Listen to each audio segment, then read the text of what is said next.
Hi, my name is Joe Barbaccia, and I want to give you another update on rental and sales rudiments for the New York State licensed real estate brokers.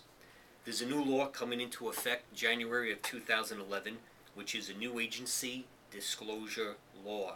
The new law increases transparency, protects consumers and brokers. Now, the question for licensed real estate brokers always is, who do you represent? And that's what this point and this new law directs itself to. Previously, verbal consent for agency disclosure was accepted for multi-family buildings over 4 units. And I just have to underscore that verbal consent was accepted for agency disclosure for multi-family buildings over 4 units. The new law specifies that a written agency disclosure form must be used for all residential transactions. In addition, the amendments have created a section on the agency disclosure form where consumers can give their advance consent to being represented by 2 agents from the same real estate broker in the same transaction. And that relates to dual agency with designated sales agents.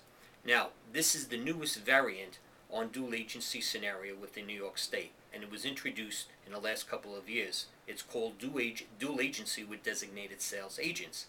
Anytime an agent has an exclusive listing, it means that everyone in their company now represents the seller, since legally the company, not any individual agent within it, holds the exclusive. And I'm going to read right from the New York State agency disclosure form for buyer and seller.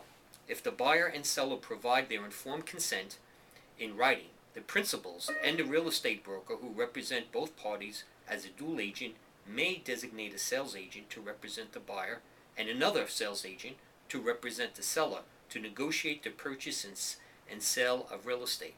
A sales agent works under the supervision of the real estate broker.